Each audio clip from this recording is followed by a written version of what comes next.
Hey Astha, Hi. how are you doing? I'm good. How are you? I'm good. I think I'm finally happy that we are getting to record. Yes, you've been the person behind the camera all this while. Yeah, and now- I know, and also time was not matching. But I think I'm very excited today Okay. because we have not discussed the topic. Yes. And I'm going to take you by surprise. Okay. But I'm also very sure the topic that we are discussing about is something which is relevant to all of us. It's about the alpha women. I'll just take a step back and give you a little bit of context on why I want to talk about this, right? Okay.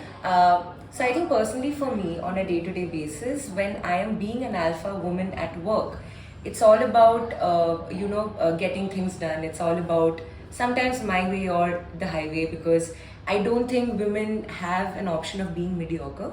You constantly have to be, you constantly have to keep your A game on.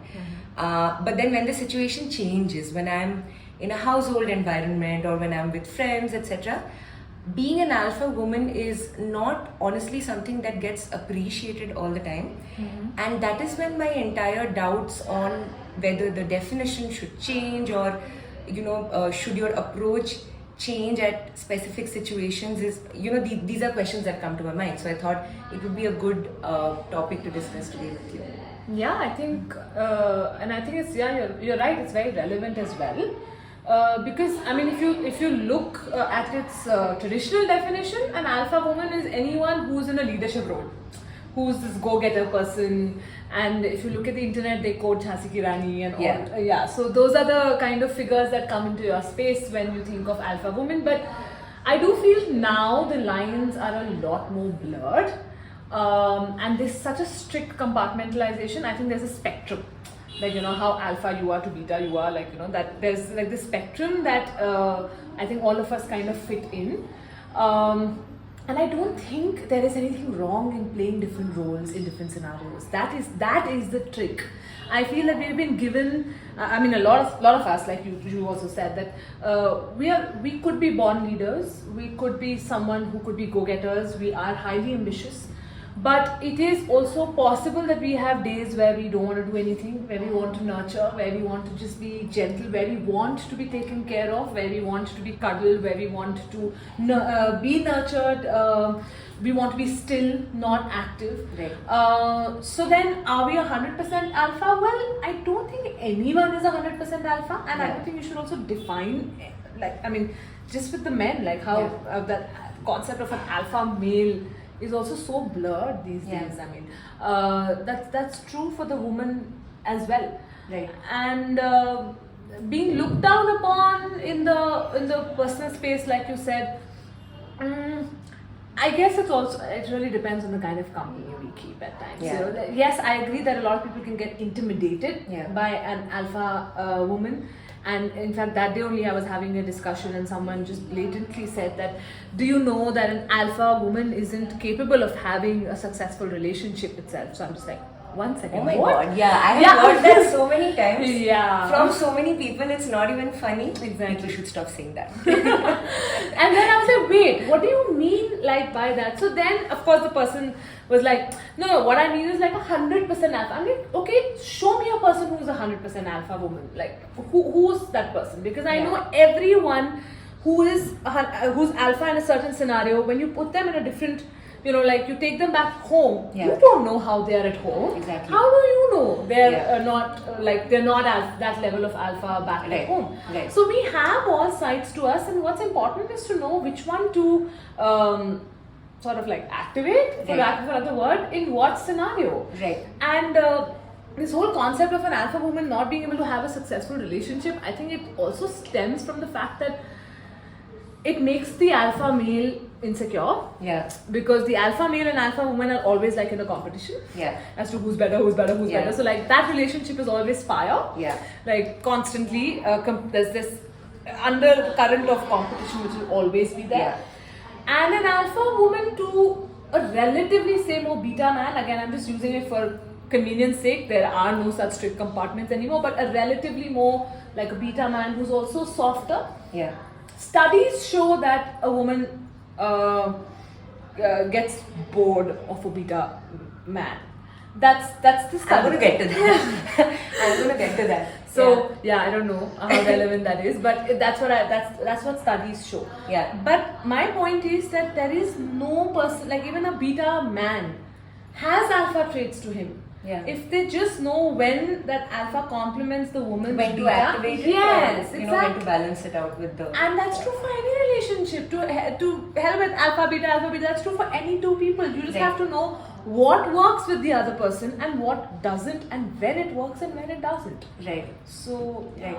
Now, but speaking about these different situations, right? Be it at a workplace or, in your personal space, do you think, and just your point of view, do you think when a woman is activating her alphaness, maybe it's about the perception? So, for example, when there are 3 things that a woman is doing, she will get perceived as more aggressive and alpha versus the man. Yeah. Because this is something that I have faced, Yeah. I keep facing, and I don't know how to navigate through it. okay, so there are 2 perspectives to this. So yes, when you talk about aggression, the first instinct somehow is to still think of a man. Yeah. So a man being aggressive is still relatively normal, whereas a woman being aggressive, I think it also threatens people a lot more. Yeah.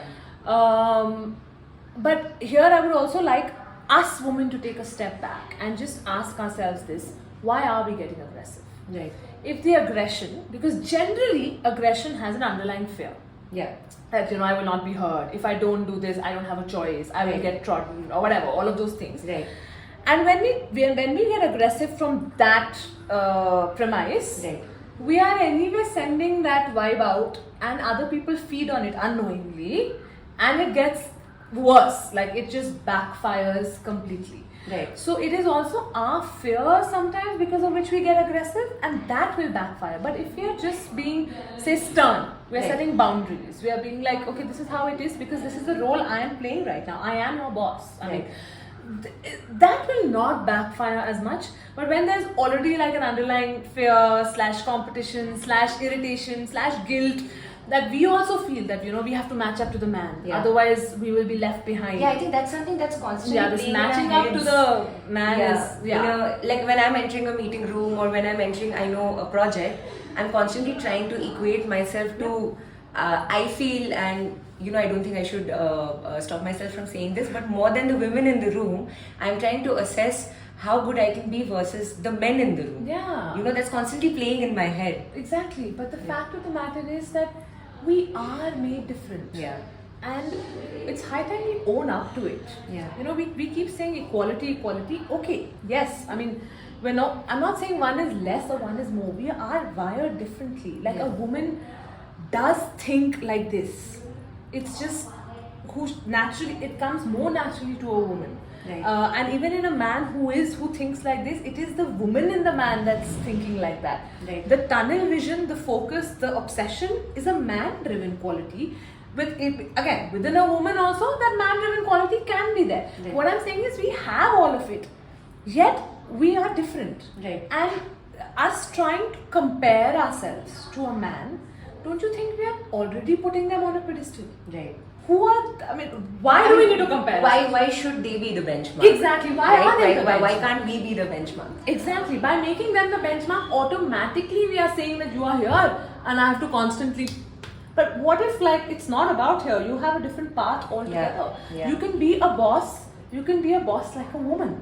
Yeah. You don't have to be a boss like a man, or you don't have to command a presentation room or a conference room like a man does. You can do it like a woman. And that unique quality we have to hone and stop getting threatened and stop comparing, because it's not like to like. Right. And I think that's when the definitions of alpha and beta just kind of fade away over time. It's just when the woman owns up to her qualities. Yeah. This is what I am made of. Doesn't matter whether I'm a woman or a man. This is what I'm made of. Yeah. So I think very soon my work table will have "This is me." Accepted. And that will be for myself, not even for other people. Exactly, around, absolutely. but just for myself. Yeah. Cool. I think this definitely gives a lot of clarity. Last question Okay. that I'm going to bombard you with is again for an alpha woman, because she is someone who is also probably used to doing things herself in her own way, and there is again probably she comes from a state of fear where she's kind of not exactly scared, but maybe she doesn't know how to plate her own needs and let someone take care of herself. So, but she is someone who needs to be taken care of at the end of the day because she's a she. How to navigate across, those situations where she can be vocal about her needs as well. But my thing is, we all need to be taken care of. Why? Right. Because I'm a she. Right. The man also needs to be taken care of. In fact, Yeah. quite a bit. Probably more.